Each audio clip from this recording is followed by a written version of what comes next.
Hello, creepy creature kitties! This is your gruesome, goofy goth guy, Aiden, and today we're doing a very special episode of Dada, Hyena's Creature Show.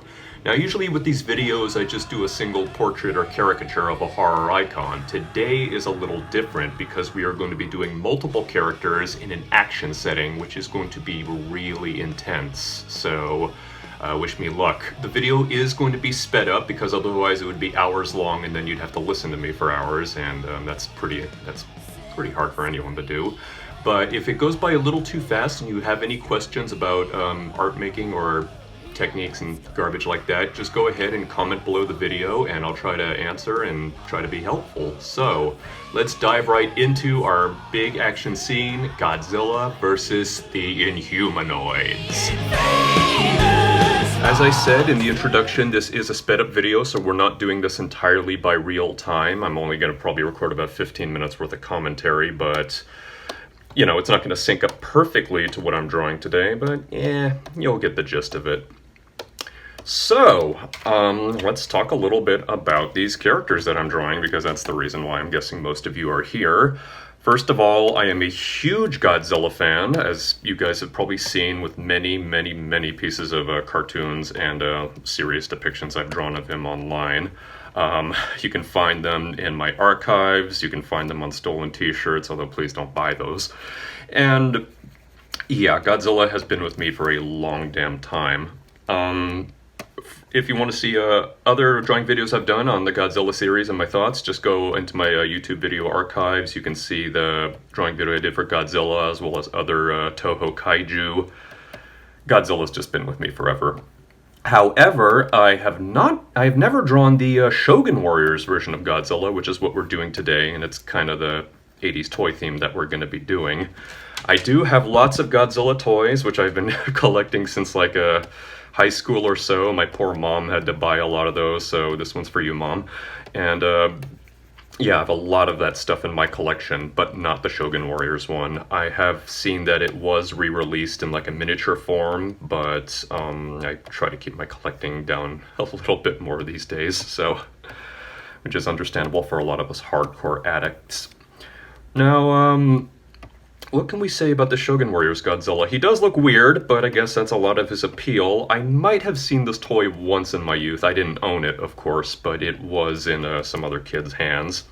Or hand, I guess. Godzilla only had one hand, because I'm sure with a lot of detachable toys back in those days, I'm guessing a lot of people probably lost that rocket that rocket fist that Godzilla has. Why he had that, I don't know. I guess some toy designer just thought it was a cool idea, so okay, that's your job. And you know, I'm talking to somebody back in the 70s or 80s, whenever the hell that toy came out, so if they're still alive now, God bless you for being weird. I like weird. In a lot of my hardcore collecting days, like back when I was in high school, I remember I would be going to stores in the Bay Area. Some of the best ones were like Kimono My House, which was over in Emeryville back in the day, and Heroes Club in San Francisco. A lot of the other stores I used to go to are gone now, but I think those two places are still around, so if you guys are in the Bay Area and you're looking for kaiju stuff, definitely go check them out. Say hi to Yuki or Robin or whoever's still around from back in the old days, and yeah, give them your business because they need it more than Amazon does. Up from the depths, 30 stories high, breathing fire, his man in the sky. Godzilla, Godzilla, Godzilla, and Godzilla.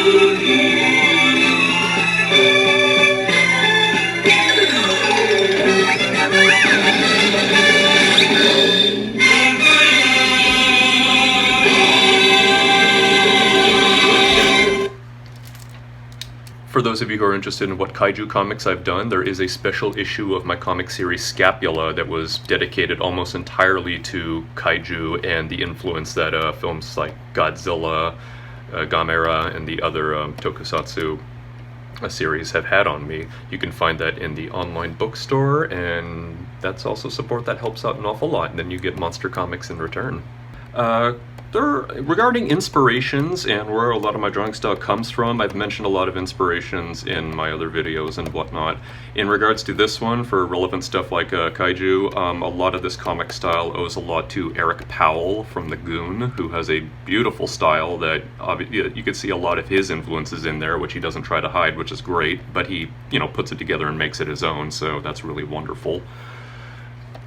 There are a lot of other kaiju artists that I've seen online who are very inspirational to me and make me want to work harder. Just rambling off a few, Nick Chavelov, Ray Frome, Matt Frank, Jeff Zarno, a lot of other ones who my brain is farting right now, so I'm having a hard time remembering, but if I know you and you're a kaiju artist and you've met me before or interacted with me online, thank you very much, and I'm sorry my brain is skipping a beat because that's embarrassing. And every kaiju artist obviously knows the likes of Arthur Adams, Yuji Kaida. A lot of really wonderful folks have contributed to the kaiju and tokusatsu genres of homage and art, so... Inhumanoids! Inhumanoids! The evil that lies within! Down in the fiery depths of the earth where nightmares begin! Inhumanoids! Inhumanoids! The evil that sounds like you're burping the theme song! Excuse me. Now, on to the Inhumanoids. So, it's kind of funny because if any parents or guardians thought that stuff like He-Man or Transformers or G.I. Joe was going to be a bad influence on kids, God knows what they would have thought of the Inhumanoids, because this stuff was pretty intense by 80s kids' standards. In fact, there's probably a lot of things in there that standards, practice as a broadcaster or whatever, would not allow now, even for a show made these days. So, yeah, pretty hardcore stuff. I did not see the Inhumanoids until it popped up on YouTube a while ago, and I was actually pretty impressed. It's really good stuff. Well, except for the human stuff, but you know what? How many of us monster kids are watching these movies and shows for the humans? Humans suck. It's all about monsters, goddammit. So Inhumanoids is basically mostly about three monsters. I know there's the rock and tree monsters. I don't really care about those, except for the one that split in two. He was kind of cool. But mostly it's the bad guys. So having a show that focuses on that, really the bad guys are the star of the show, is obviously up my alley. There were three monsters, and what I like about this is that they all had very different, despite the fact that they were all on the same team or whatnot, they all had very different designs and good variety with them, which was great because, like I was mentioning, the tree and the rock ones, they all had a unifying theme, and that's fine, but, a little variety never hurt anybody, and I think that was really their appeal. The Metlar guy is just sort of the devil-looking one, kind of a troglodyte, kind of an ogre. I had to club them and eat their bones. I'm just putting him at the bottom here. He's not, it's not like I don't like his design, but there were more interesting characters than him. The one that I've seen a lot in toys is the Tendril one, which I think is the one that people regard as the most Lovecraftian looking of all of them. People have said that Lovecraft was maybe an influence or maybe had similar themes on this show. It's possible, yeah, I mean, ancient evil lurking underneath and stuff like that. I'm sure a hardcore Lovecraft fan or whatever would probably poo-poo that, or think it's stupid, or think it's dumb that I'm associating a 80s cartoon with the Master of the Necronomicon. But whatever. But the character who I think is the most memorable and the one that leaves the biggest impact is Decompose, or as I should say, Decompose! Trying to do my best Chris Latta there. Chris Latta, of course, is any 80s kid will know who Chris Latta was because of his voices for Cobra Commander and Starscream. Chris Latta also did voices, believe it or not, for The Simpsons. You can hear him as the original voice of Mr. Burns, I think, on The Simpsons Roasting on an Open Fire at a Christmas special. He also recorded dialogue, I think, for Moe, although none of it was ever saved. So that's weird, knowing that he was on The Simpsons.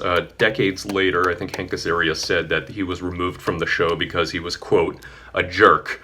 So I don't know, I wasn't there, but by a lot of accounts, Chris Latta had a pretty difficult, troubled personality, and his ultimate ending might have reflected on that. With that said, he was a hell of a performer, and if you can find any clips of him doing stand-up on YouTube, I've only been able to find like one, he was funny as hell because he had a very, very sick sense of humor, which obviously is up my alley. So, yeah, definitely seek it out if you haven't, because, great performers should be remembered. But getting back to the monsters, Decompose, I've seen a lot of comments, people saying that he was extremely disturbed, or they found him very disturbing and mentally scarring, which is kind of fun thinking about that from adult point of views, but I guess when you're a kid, that's another story. I still have mental scars of thinking about things like the Muppets, when like a big Muppet monster would come and eat a little Muppet monster. But that's just kind of the weirdo I am. Anyway. Yeah, Decompose had a very gruesome design. That whole, still to this day, the opening up the chest and stuffing his victims inside there is pretty hardcore stuff. So, kudos to them for willing to have the guts to do something as horrifying as that for something that was ostensibly meant for kids.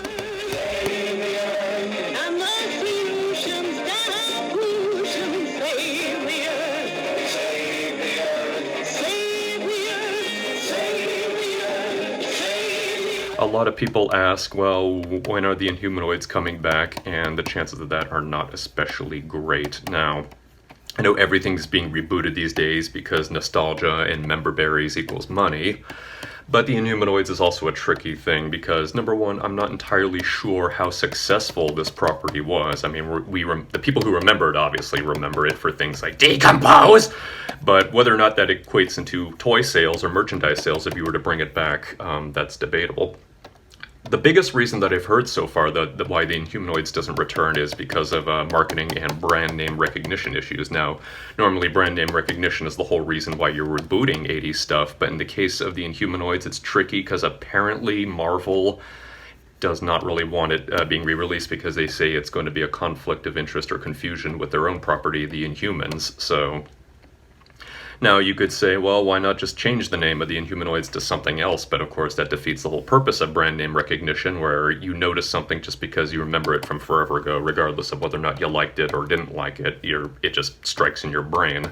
Now, whether or not I'd like to see return, honestly, I would be totally fine with just a new creation where people just take inspiration from what the Inhumanoids did for them. If it did have an impact on you, then just make something new. Making something new is obviously an idea that not a lot of people want to commit to these days because it's unsure if people are going to invest in your brand new idea or not. So they chicken out and they just say, let's reboot Thundercats again!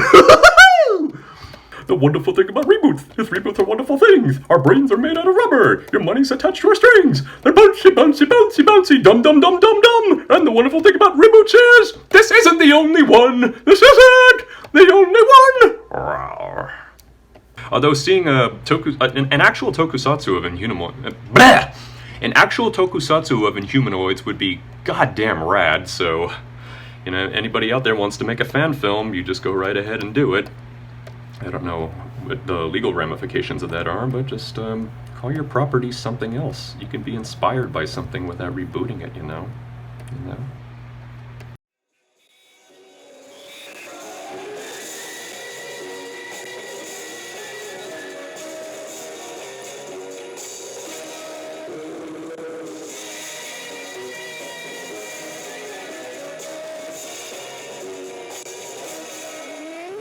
Normally when I do the Dada Hyena's Creature Show drawing videos, the monsters are selected from a poll that I do for my Patreon backers, and, they cast their votes on which one they want to see the most, so today's video is specially dedicated to them since they didn't get to vote for it. Your support is very much appreciated, guys, so thank you so very much, and for anyone else out there who wants to help support this artist, just jump on over to patreon.com/scapula, and then I can continue making these horrible, disgusting drawings. For those of you out there who have those dream projects of your own, monster and otherwise, best advice I can give you is just do it. Get going on it, make it happen. Doesn't matter if you're a professional, doesn't matter if you're a master artist, doesn't matter if you've never told a story in your life, just do it. The best way to learn is by doing. Make something. Don't worry if it looks stupid for now. I've made an entire career out of looking stupid. You know what? That's a great way to learn. It will encourage you to keep on trying, try harder. Just make it happen. Don't just sit around waiting and dreaming. Just do it, for God's sake. Ever since the day of my birth, I've been waiting back in earth, buried in our hearts, underneath the dirt. Wolves eat our flesh for dear, words for dessert. I don't wish to foul, just leave it.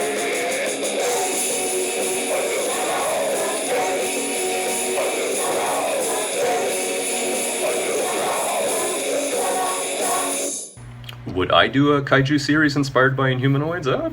Maybe. I mean, it'd be a lot of fun. Now that my current comic series Scapula is more or less ended, starting a new intellectual property could be a lot of fun.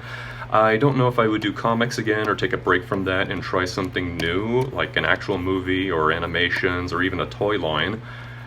Anything is possible, so for anyone out there with dream projects of your own, for God's sake, just go out and do them.